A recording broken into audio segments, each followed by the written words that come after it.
Nako, Edu Manzano, pinagtanggol si Senator Marcoleta at si Cayetano. Binanata ni Edu Manzano ang Malacanang. Dito pahiya po si Darna, no? Alam niyo naman kung sino si Darna, no? Yung Darna na yun, kala mo kung sino. Sa dami-dami niya pwedeng silipin, si Robin Padilla pa talaga ang gusto niya silipin. Anong pakialam mo? Bakit yung flood control di mo sinilip? Ha? Alam niyo bakit ako galit sa kanya? Alam ba ito galit kay Darna? Kasi nakapagpapaligaw siya ng mga tao, inosente eh. Tama yung mga tao sumisimpatya sa kanya. Tama ay kanya sinasabi mo. Darna, tama sinasabi mo. Tama sinasabi niya. Ha? Ano na sinabi niya? Patungkol lang kay Robin? Yung sinabi niya komunista si Robin? Eh hindi naman niya sinabing komunista siya eh. Dati siyang komunista.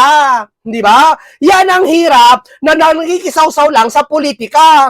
Ngayon, pahiya ka dahil ito artista. Si Edu Manzano nagsalita. Ito maganda. Malaking tao sa industriya ng artista nagsasalita. Hindi yung kayo dyan, tahimik kayo. Minsan lang kayo magsalita, palpak pa kayo. Di ba? Magsasalita, ikaan niya, kakampi-kakampihan. Kakampi dun sa pink lawak. Dito, taong bayan dito. O, tamo to, nakakita na totoo. Bakit biglang nalhis ang usapan, sabi ni Edu Manzano? Biglang Marcoleta, biglang Cayetano, pero nasaan ang flood control investigation? Nasa? Pinagmamalaki nyo? Eh, may nakukulong naman eh. Investigasyon ang kailangan namin, hindi mga nakukulong. Dahil kung makukulong lang, marami talagang pwede makulong. Pero yung investigasyon, gusto namin malaman kung sino big fish. Yung pinagkukulong nyo, hindi big fish ang target nyo. Biruin mo, ilang congressman lang ikukulong? 67 congressman ang sinabi. Bakit ilan lang yan? 4 lang yata binanggit eh. Ha? Ano yun, niloloko nyo kami? Yeah? Eto, pahiya si Darna dito. Bakit? Dahil isang malaking artista nagsalita na si Edu Manzano, bakit niya ba talaga si Marcoleta at si... Dito kasi parang pitatanggol niya na si Cayetano saka si Marcoleta. Tsaka na, diba? Bakit si Marcoleta at si Cayetano? Ba't biglang lihis ang usapan? Bakit asan ang flood control investigation? Totoo yan. Eh, ano sabi ng Darna? Ikaan niya, ako rin naman eh, 2024, 2025, nagsabi ako eh, bakit di imbestigahan ng flood control niya? At Madam Darna, noon yun, yung mga pagkakataon na yun, wala pa yung masyadong tuklas na kung sino mastermind. Ngayon po, may malinaw na po. Kaya nga may nag-rally. Di ba? Yun yung dahilan, ma'am. Tapos ngayon, sasabihin mo, nagsasalita ka noon yun, hindi ngayon. Subukan mo ngayon. Baka makulong ka. At check ko, baka makulong si Edu. Baka kasuhan si Edu. Sir Edu Manzano, isa kasi sa ano eh, itong idol, itong artista na to, hindi lang ito pang drama. Hindi lang to pang mga komedyante rin to, magaling magpatawa to. Di ba? Host, ano naman yan eh, kailan nyo naman yan eh. Ibig sabihin, baka kasuhan po kayo, sir. Alam nyo naman dito, pag malaking tao, kakasuhan nila, masabing big fish. Masabing, ikaan niya, marami na pakulong na malaking tao. Malaking tao yung napakulong, malaki sa politika. Senador dati, senador, pero malaki. Pagdating sa flood control issue, maliit. Bakit? Anong kampanya ni Jinggoy o anong contribution niya sa flood control issue kung kickback lang binigay sa kanya? Sino may malaking contribution? Ikaw gagawa ka ng bahay. Ha? Yung bahay na ginawa mo, kung kickback ka, akin na, may kickback ako sa ginawang bahay mo. Ha? Kinausap mo yung foreman eh. Lahat yun, magkaka-split, kinikback ka mo. Anong contribution mo para magawa yung building? Wala. Kumikback ka lang. Sino dapat sisihin sa building na gumawa? Yung architect, yung engineer, yung gumawa mismo nun, yung nagpagawa nun, yung financer nun, yung pumirma ng budget. Yun dapat ang iniimbestigahan. Hindi yung kung sino malaking tao masabi lang, ikaan niya, malaki si Jinggoy na tao kasi senador, si Marcoleta malaki, si Diskaya kontraktor. Hindi yon. Yung malaki ang hinahanap namin, yung kadahilan kung bakit yung flood control nawala ang trilyon, mahigit.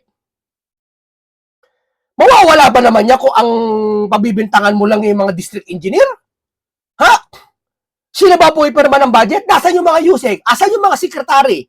Asan yung mga ano dyan, yung mga nakaupo sa gobyerno na kung saan na inahalo pa lang, niluluto pa lang yung budget nasa kanila na yung pasya.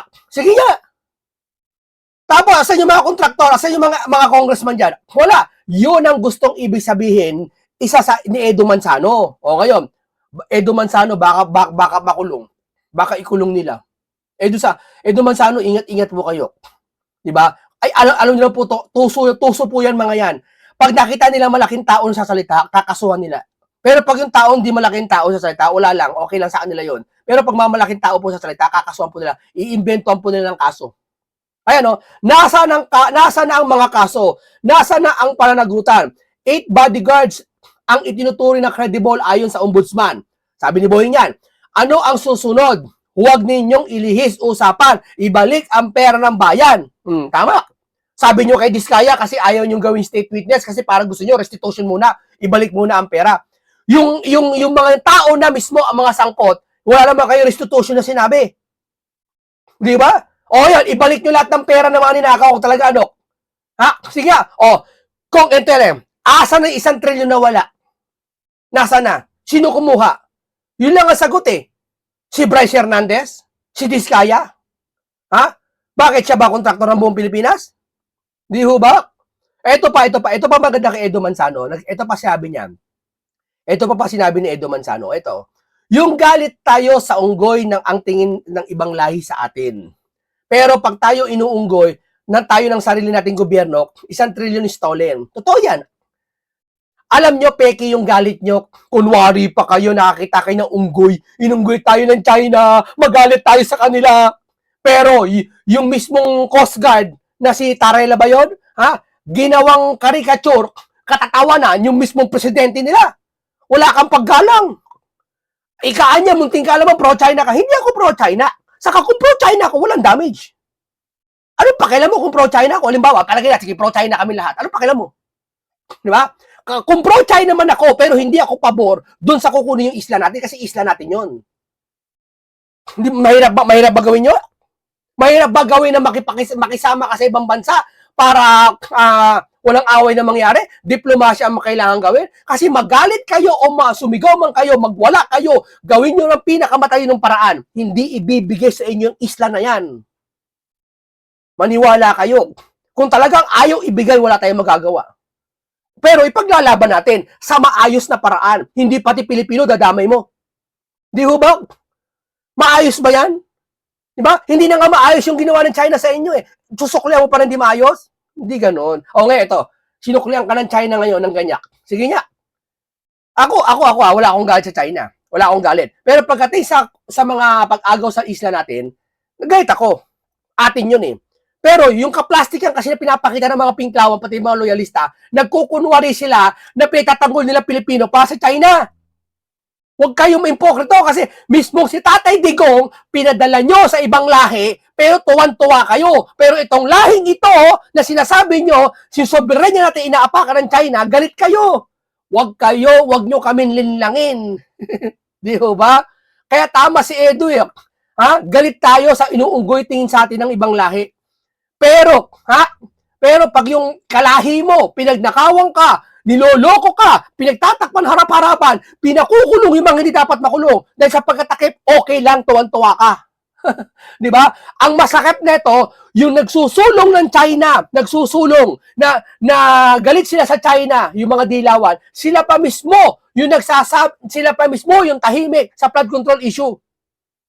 Kung sino pa yung nagtatanggol ngayon sa Pilipino para sa China, kunwari kuno, sila pa yung tahimik sa flood control, sa sarili na nating lahi, niloko tayo ng Pilipino. Hindi ho ba? Pero sila tahimik sila. Ganyan ba ang gusto niyo ipakita sa amin? Na may mali. May mali. Kaya tama si Edu eh. Ha? Nagbahagi ng veteranong aktor na si Edu Manzano ang reaksyon kaugnay ng kontrobersyal na AI-generated video ng China Daily. Naglarawan ng bilang Pilipino sa unggoy. Sa binahagi ng post mula sa kanya, Boses Podcast, iginiit, yung galit tayo sa unggoy. Tingin ba ng iba lahi sa atin, pero tayong inuunggoy tayo ng sarili nating gobyerno. Hindi lang inuunggoy, binubuhaya tayo ng sarili nating gobyerno. Di ba? Imagine, tinatakot ka, ipakukulong ka, ha? Tapos yung flood control, pinagtakpan, pera namin yung ninakaw sa amin. Hindi ba pag-uunggoy yan? Hindi niya pag-uunggoy yan eh. Pagsasatanas na yung ginagawa nila eh. Di ba? At least yung unggoy, payag na ako, unggoy ako. O, payag na ako, unggoy ako. Di ba? Payag ako. Ano problema sa unggoy? Ha? Natatawa ako eh. Ayaw ng unggoy. Pero pag sila, mga pet lover, gusto aso, pusa, gusto manok, panabong. Pero unggoy ayaw. Ay, doon ako sa unggoy. Kasi ang unggoy, sa lahat ng hayop, isa sa pinakamatalino. No? naapakan ng pride nyo. Kasi yung mga pinagagawa nyo, hindi tugma sa mga sinasabi nyo. Ganun kasimple lang yun. Ngayon, binanatan kayo ni Edo Manzano. Edo Manzano, baka kasuhan to. Totoo lang, Edo Manzano. Hindi, kampiyan natin si Edo Manzano. Edo Manzano, ano po kayo? Kasi alam nyo po, tuso tong nangyayari ngayon. Kinakasuhan po nila yung malalaking tao. Opo, kinakasuhan po nila. Okay, punta tayo dito. Dito sa Net25, sa Sagana Mamamayan. Pasabog ng Net25. Grabe to. Ay nag-explain daw si Martin ng kanyang side. Okay. At ang sinasabi niya, he had no hand in many things. Wala siyang kamay. Oho. Wala siyang kinalaman sa Oo. maraming bagay. Okay. Oo. Sige, Sabi- Aber, walang kinalaman si Martin sa lahat ng bagay na ganito. Kahit alam namin, House Speaker ka. Ha? Para mo sinabi na yung restaurant, bakit maalat yung pagkain? Walang kinalaman yung cook. parang ganon. Sige, palagay natin ganon na lang. Sige, magmamang-maangan na lang kami. Yung restaurant na maalat yung pagkain, walang kinalaman yung mga cook. Ang may kinalaman, yung mga nagsaserve, mga cashier, ang may kinalaman. Tanungin mo yung cashier, ba't maalat yung, yung niluto mo? Kasi ako, minsan kumain ako sa muli. Sa restaurant po kasi, ayoko na mabanggit ng pangalan, sa restaurant po yung mamahalin, yung may mga gulay na pagkain, hindi yung mga fast food, yung mga talaga may mga gulay na pagkain. Sasabihin mo, sir, tanggalin niyo po yung hipo na kasi allergic ako. Sir, konti lang po yung alat ng pagkain na. Kasi may sakit ako sa bato. Pwede mo i-request yun Gagawin sa'yo yun, basta ililista lang doon. No? Ngayon, ito, sino sisisihin mo? Nung maalat kasi, sinabi ko, sir, bakit maalat? Kasi hindi naman ako yung cook namin Yung cook ang dapat tanungin kung ba't maalat yung pagkain. Hindi mo pwedeng tanungin yung kausap mo, alika, sabi ko sa'yo, di ba, di mamaalat? Di sa sinabi ko na, sir Hindi, ikaw may kasalanan yan. Cashier ba sisisihin mo? May kinalaman yung cashier, pero yung nagluto, ang pinakamalaking may kinalaman. So, sino ba nagluto ng budget? Sino ba? Ano ba contribution ng Speaker of the House? Kayo magsasayo, ayoko sabihin sa iyo, sabihin ng bibintang ako Di ba? Sabihin mo wala kang kinalaman. Ano to, niloloko mo kami? Kung wala kang kinalaman, granted, sige, okay, sakyan namin. Pero man lang magturo ka kung sino. Kung hindi ikaw, sino? So, ibig sabihin, hindi rin si Salty kasi tinuturo nila kayo So, sino? Ibig ko pala sabihin, yung 1 trillion, guni-guni lang namin. Guni-guni lang namin yung 1 trillion? Sa panahon nyo na pirmahan ng budget? O sa Duterte tayo sisisihin natin? Kayo tayo masinisi? Duterte? Wala na kayo pupuntahan. Corner na sila mga kababayan. Corner na sila. Lalo si Boying, kung matuloy yung pagbaliktad ni Boying, corner na sila. Kaya yung mga ginagawang rally, ang sarap sumama sarap ipaglaban Bakit? Ipinaglalaban mo katotohanan. Niya dito, he was trying to make a case, his case that he had nothing to do with anything. Ayun. So, dinay ni dating speaker ang lahat ng aligasyon. Check naman yun. At saka hindi naman siya aamin siguro na, ako nga. Imposible naman gawin ni Speaker Martin yan. Di ba? Oh. Ayun. So, yun na yun. Ang pinag-usapan daw nila, flood control anomaly, yung kaso na yun. Flood control. At ang sabi pa niya dito, Jenna, hindi ko naman kinuha ang opisinang ito, yung ombudsman office, hindi ko kinuha ang opisinang ito para magtakip kahit kanino. I didn't get this office for that. Hindi ko, parang... Inappoint ka dyan hindi naman inappoint ka dyan Hindi ako nilagay dito para... Tama. Lahat ng mga kakasuhan dyan, ikaw ang screen. Ganon? Ikaw ang pagtakpan mo kung... Yun ang top. Daling sabihin yan. Hindi ho yan hindi ko gagawin yan, sabi ni Ombudsman Remulla. Ayun pala. Ang tanong, naniniwala kaya ang mga tao? Bilang isang Kabiteño, taal na taga Cavite yan. Taga-taga ba yan? Batangas yun. Hindi, nga pala. Taal na taga Cavite. Walang natatakutan talaga yan. Matatapang yung Kabiteño. Nelson Ganun ba? Oo. Kahit pa sabihin mong ikaw naglagay sa akin bilang ombudsman, pagka mali ka, susuwagin na kita. Yan ang Lalo ngayon, nakumpirma na siya bilang ombudsman, Nelson. Nakumpirma na ba siya?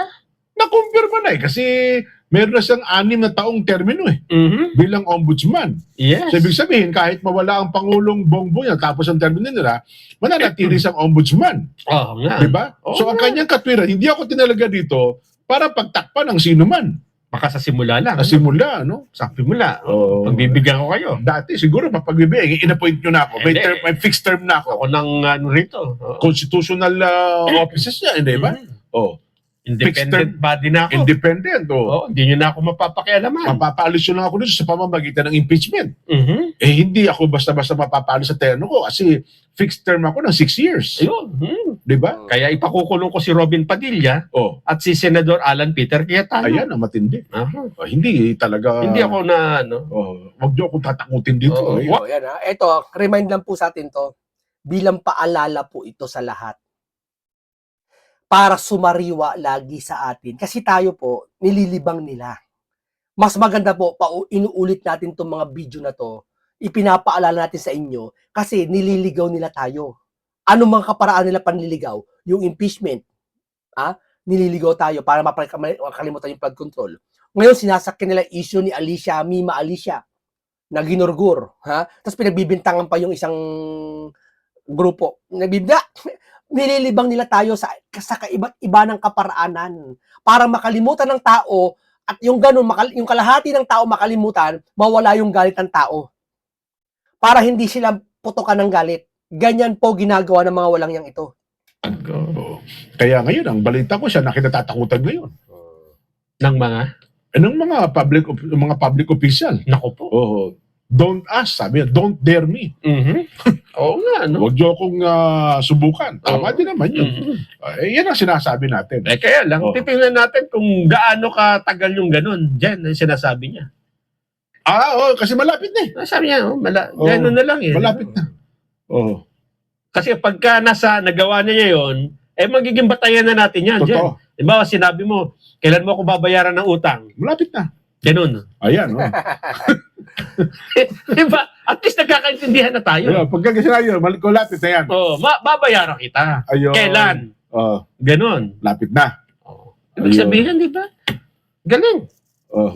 Diyan din nangyari dating Pangulong Erap, di ba? Yung sinabi ko man yun eh. Kano daw yung pera. Okay Hindi, pala. sabi nyo okay. dahil sa hand signal, nagkagulo-gulo eh, no? Pinakamabuti na Nelson, na dapat ay may bahagi natin sa ating mga kababayan. Dumadami ngayon ng napapansin mo sa social media yung insidente ng mga violence. Yun nga yung sinasabi ko yun dati nawala na sa karsada yan eh. Ngayon ay viral yung yung rider ba yun? Yes. Rider ng yan, yung motorsiklo, diba? Sabi nila tanim daw, gugurgurin daw ng mga Sara para daw pasamain yung administrasyon. Huwag nyo nga kami lokohin. Tapos sasabi, mababa ang crime rate. Tapos pag may nagurgur, sasabihin, hindi, tanim yan. Gugurgurin nila para pag ibintang sa sa administrasyon BBM. May ganon, ang pagkakilala namin sa Duterte kasi simula pa lang, hindi sila gumurgurgur ng inosente. Siguro nakapag-gurgur ng inosente na hindi sinasadya. Yung panahon ng EJK allegedly. Mga ganon, siguro hindi sinasadya. Amin natin meron ganon. May tinamaan, may ligaw na hindi sinasadya. Pero manggugurgur sila na walang kinalaman. Walang ganon. Yun talaga, solo, yung tao na yon. Walang pera yung tao, malakas ang loob gumawa ng krimen, kasi nga walang kinakatakutan na leader. Di ba? Subukan mo yung amo mo. Kasi dati ganito, boss ko eh. May napasukan akong trabaho, ang trabaho kasi sa City Hall dati. Sa City Hall, ang trabaho mo dyan, nangangamuhan ka dyan, lalo pag casual ka. May hepe kang tinatawag. Yung unang hepe natin na ko, mabait eh. Bait ng hepe. Inaabuso siya ng mga staff niya. Yung isa, hindi papasok, okay lang. Kasi mabait yung hepe. No! Wala nang ginagawa yung isa. Isa, sayang ang pasahod. Hindi nang tatrabaho. Kasi mabait yung hepe, hindi sinasaway siya. Mabait. Sobrang bait. Nagpalit ng hepe. Maigpit. Hindi po pwede. Anya yung ginagawa nyo, hindi papasok ha. Sisistanting ko kayo, tatanggalin ko kayo. Nagtino yung katrabaho ko. Nagtino. Talagang hindi umaabsent, hindi nalilate. Kita mo yun? Ano pinagkaiba ng leader? Kasi yung leader may pangil. May babala. Mabigat ang babala. Kaya yung mga kriminal neto, ha? Wala silang babala. Ang babala lang sa kanila, huhulihin namin kayo. Sa anong paraan yung huhulihin sila? Kaya malakas ang loob. Ay, ikaan niya, makakapiyansa. Ilang taon lang naman ako mabubulong sa kulungan, magpapiyansa naman ako kasi nakikita nila Nakikita nila, babaitaan nila Yung nakulong ngayon, after mga 3 months, 6 months, nakalaya. Aba, pwede naman pala di gawa na ako ng krimen, makakalaya din pala ako Gets nyo yun? Walang pangil. Kaya, todo gawa sila ng kasalanan. Di ho ba? Tapos mga bagano ka ng...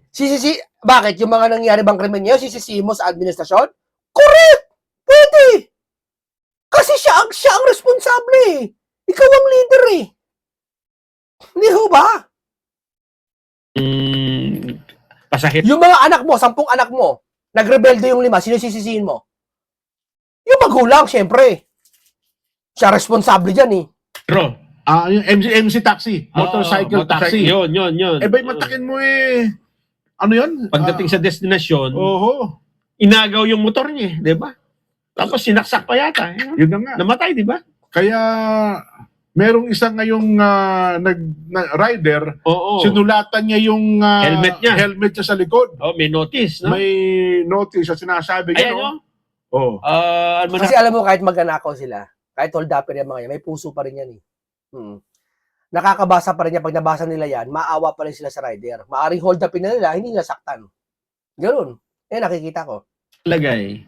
buntis po ang asawa ko, wag nyo po ako sanang saktan. Naku, napaka-pangit namang lahat ng babiyahe, may ganyan. Yun na nga. Kasi may nakita rin akong sa taxi, ganyan din Di alam kaya nung, baka naman ako may nagloko sa kanya, dinikit na sa helmet niya, o sinadya ba niya kaya? Sinadya niya yan. Siya niyan Kasi nga, nagbabaral yung nangyari sa kanilang kapwa motorcycle taxi operator. At lahat ng bumabiyahe ng gabi ay natatakot na. Lalo na yung dadaan ng madilim na lugar. Nako. Bakit? Walang takot ang kriminal ngayon Sasabihin niyo, mababa ang crime rate. Huwag niyo kami lokohin. Niloloko niyo kami para mapagaan lang yung sitwasyon. Melenso na... harap-harapan niloloko tayo Sa malit na bagay lang Nakikita natin, may CCTV na. Araw-araw, balita krimen. Sasabihin niyo, mababa crime rate. Kayo naman, Diyan pala, niloloko niyo na kami. Ate, sir, what's happening to our country today, sir? Di ba yun na sinasabi nila na ang petty crimes, yung mga patuloy daw ang pagbaba. Ang sabi nga ng PNP, mas maligtas na daw ngayon May statement sila today na mas ligtas ngayon. Huwag kayong mas ligtas daw po ngayon. Kaysa Ayun pala, Ayan, PNP statement to recent incidents involving motorcycle taxi riders. Hindi nyo po kasi maaalis sa isipan nila itong ganitong mga pangyari. Viral lagi sa social media. Di ba? Sabi ng PNP, makikipagtulungan sila sa ride-hailing company matapos ang magkakahiwalay na stabbing incident sa motorcycle taxi rider sa Caloocan City at Cavite. Hindi lang pala isa yan, 2 beses pa. At ako baka naniniwala, baka mas marami pa yung iba. Hindi lang nagre-report, Nelson. At saka hindi nagpo-post sa social media. Ayun. Totoo yan. Napakadami niyan. Napakadami po niyan. Dito lang sa amin Wala pang 3 buwan Wala pang 3 buwan Pinasok yung loob ng bahay subdivision No? Tapos, bago mangyari yon, may ginurgur pala sa kabilang subdivision. Hindi naman nabalita yun. Sipin mo. Walang takot kasi walang pangil. Ikaw, halimbawa, nakita mo yung leon. Tatakot ka kasi may pangil Subukan mo leon, makakita ka ng leon na walang ngipin. Tapos walang pangkalmot. Matatakot ka ba? Hindi ka matatakot. Kasi alam mo, walang pangagat Di ba? Walang pangil Ba't ka matatakot? Hindi malayong mangyari yan. Ngayon po, matatawagan talaga ng pansin ng part ng Philippine National Police. Akala pa natin wala na yung ganyan. ang report naman na tinatanggap natin, Nelson, kabaliktaran doon sa report ng PNP. Tsaka nakikita kasi natin sa social media kayo, mabilis na eh. Yun, oo. Tsaka ang dami kasi CCTV. Yun pa. Oo. May documented, Oo. nakikita. In Yung iba fact- naman, nabibidyohan. Yun, in fairness naman, siguro sa part ng PNP, Ginagawa lahat ng paraan. ginagawa nila ang lahat ng Oo. nahuhuli. Kaya yung Oo. nang hold up to sa isang burger stand ba yun? Nahuli din. Nahuli din po nila. Ang problema, ang kaibahan, mukhang daring ngayon. Ha? Parang hindi natatakot. Pero ang isang layunin po ng ating PNP, kaya tayo nagpapakalat ng tao, prevention. Yeah. Deterrent dapat sa krimen. Ang problema nito naganap na po yung krimen Walang takot no? Di ba? Oo. Walang takot talaga. Paro, walang power yung nakaupo. Totoo yan. So, yan talaga ang sisi kay Duterte. Nung si Duterte, nagkawalaan yung mga kriminal, sinisisi nyo si Duterte. Nung ito, lumaganap yung kriminal, at walang takot, hindi yung sisisi sa administrasyon niya yun? Ano, niloloko nyo kami? Pag kay Duterte, sinisisi nyo kay Duterte. Pag ito naman, hindi papabor sa inyo, hindi sisisi sa presidente. Ang sisi nito doon sa presidente. Bakit? Kasi wala siyang command doon para madala yung lahat ng kriminal. Ano bang paraan? Munting kalaman para matakot yung mga kriminal. Ayoko sabihin. Alam mo gusto para matakot? Para matakot ng kriminal, alam mo paano gagawin? Ha? Balik mo si Duterte. Yan ang sagot. Yun lang yun. Tapos na, wala mahabang usapan. Ibig sabihin, yung mga taong gumagawa nito, walang kakaba-kaba. Di ba? Sabi nga ng PNP daw, pagka may kahina-hinalang aktibidad, o kaya may nangyayaring krimen, itawag lang sa 911. 911. Abagay, ito ang pinalalakas nila ngayon yan, no? Sana, kasi meron sila dati. Wala bang application? Di ba sabi ko kasi may application sa mga food. Di ba pag pindot mo, nalolocate ka? O kaya pag may gusto mo ng pagkain, pindutin mo lang to, nalolocate ka, di ba kung nasaan ka? Mamaya-maya, deliver na agad, di ba? Lalo pag priority ka. Wala bang application gagawa ang PNP na nasa cellphone mo, wala nang call, kasi mahirap pa yung call 911, kukul ka pa. Makikita ng kriminal, ganun kaagawin pa cellphone mo. Paano kung inagaw cellphone mo bigla? Wala ba na yung cellphone mo application na pag pindot mo, pindutin mo lang siyang kulay, push button, application, pindutin mo lang. Tapos, kahit i-close mo na cellphone mo, mamaya-maya, malolocate na ng police, emergency ka. Pupuntahan ka na nila. O kaya, pindutin mo lang, type mo, yung code, 100, tapos, call. Tapos, kahit patayin mo na cellphone mo, hindi man cellphone patayin, call mo lang, automatic, kahit di ka na makipag-usap, pupuntahan ka ng police. Parang delivery ng police. Di-deliver sa'yo isang mobile na police. Wala bang gano'n? Madali na lang yun tingin ko Madali na lang yun makakagawa ng gano'n Mapupuntahan ka kaagad paano naman kasi munti ka naman, paano pag may nagloko? Pindutin na lang yun. Sabi ko nga sa inyo, pag pindot yun, hindi hulihin yung tao nagloko. Ba't ka pumindot? Wala ka naman palang wala ka pala sa crime na scene. Napindot lang pag may krimen na nangyari. Pero kung nagloko ka sa mga pulis, wala namang nangyari, masama pindot mo, ikaw uhulihin. Ganun lang kasimple yun. Mabilis ang pag-responde ng 911 di ba nga, si General Torre pa. Ayun, 3 minutes to response. Pero again, inuulit natin, deterrent dapat. Nagaganap na po yung krimen Kaya lang, kahit hindi report, di ba? Ayun. Dapat, bago pa man mangyari, na-intimidate na yung gagawa Kasi lalo ngayon, ang dami ng CCTV, madami ng mga pulis. Lagi natin hinahalimbawa, sa Japan, diba? Sa mga ibang bansa, wala ka makikita pulis sa karsada Wala, pero matino yung tao. Kasi alam nila na maraming nakabantay. Doon lang dyan sa doon sa sinasabi ko na sistemang ginagawa sa Taiwan. Di ba may pedestrian lane? Ito, napapanon nito kasi nung nakaraan, may pasyente, di ba? Bibili ng gamot, nasa gasaan Okay, tama, nabalita yan. Nasa pedestrian lane. Oo. Kasi doon, ang patakaran, pagka may pedestrian lane, priority ang tao. Yan, tsaka mag-slow down dapat ang Yes. sakyan. Alam mo, may nakita ka ng tao na nasa pedestrian lane, nakatayo kahit na nakahinto, hihinto yung sasakyan at patatawirin. Tama. Bakit may disiplina ang ibang bansa kaysa dito? Bakit? Alam niyo bakit? Kasi, sa ibang bansa, hindi ang korupsyon, hindi ganun ka-prioridad. Konti lang siguro. Pag sa Japan, kasi pag napatunayang korap ka, yung Hapon mismo, magsosurrender. Di-delete niya sarili niya. Totoo yun. Minsan, tanong mo sa mga Japanese, minsan yung Hapon, mag-resign. Napagbintangan lang yun, mag-resign. Ganun po ang mga Japanese. At ibang bansa, bakit may disiplina? Bakit? Kasi yung politiko nakaupo sa kanila, ginagalang, nirespeto. May takot sila sa politiko. Kaya hindi sila, may disiplina sila. Kahit sa pagtawid, may disiplina sila.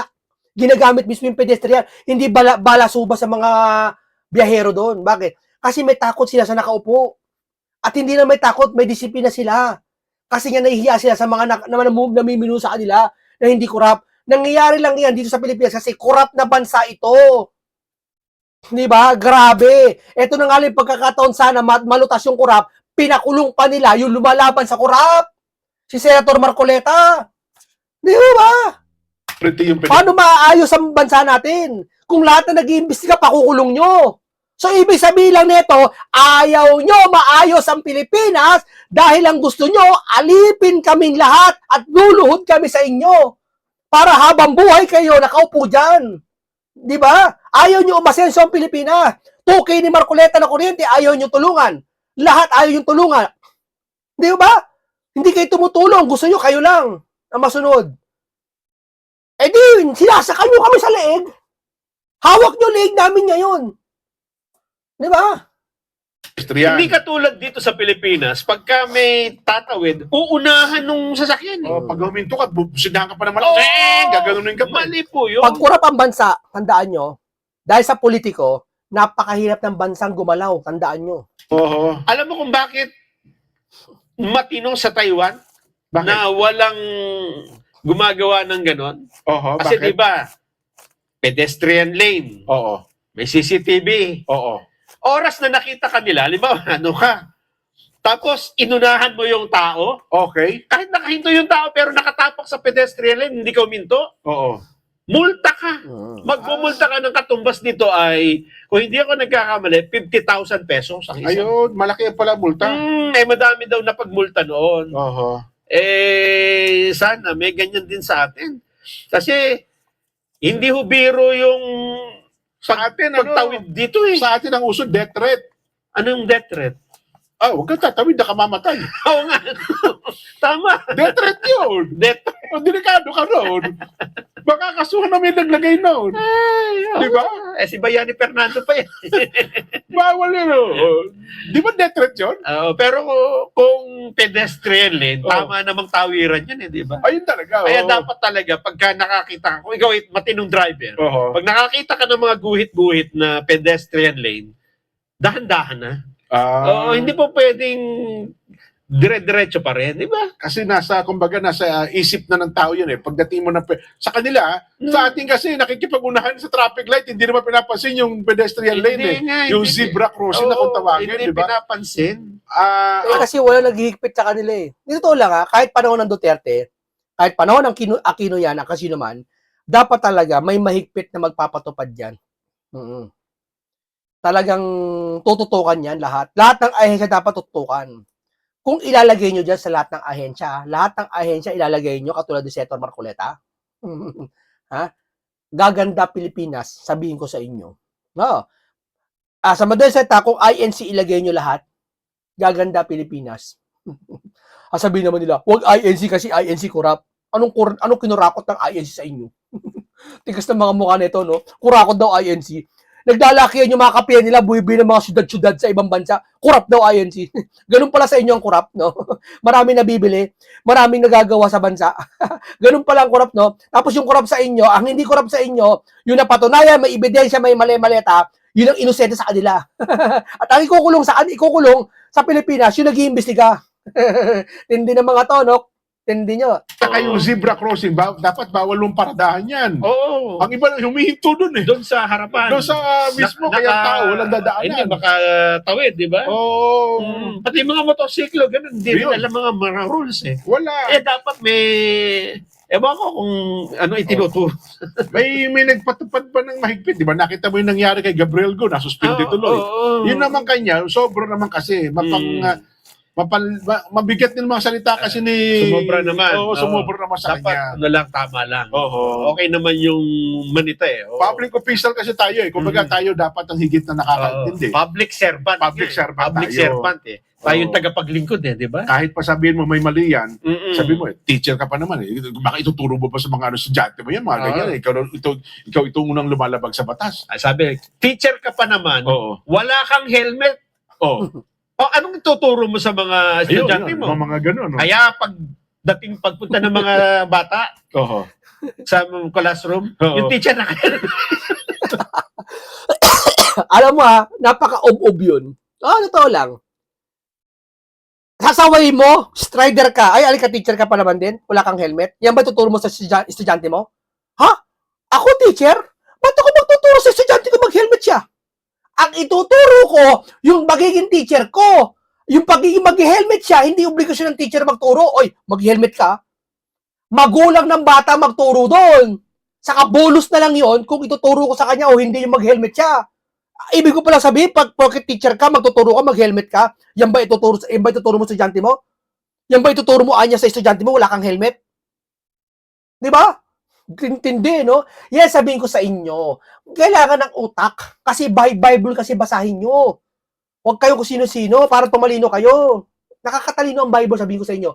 Times 10 ng pagkatao nyo pag nagbasa kayo, times 10 na ang magiging pagkatao nyo, maniwala kayo. Times 10. Biruin mo, pagka teacher ka, kailangan yan ba ituturo mo sa estudyante mo? Kaya pagpasok tuloy ng teacher, naka-helmet yung teacher. Bakit? Ito mga classmate, mga class, mag-helmet kayo Sabi sa classroom, naka-helmet. Okay, maraming salamat dito sa Saganang Mamamayan at kay at dito natalakay natin si Darna at si Edo Manzano, no? Kung ano pinagkaiba nila. Na Marcoleta, salamat dahil napahiya na pinagtanggol si Marcoleta, pag makalabas na, malapit na makalabas si Senator Dante Marcoleta, no?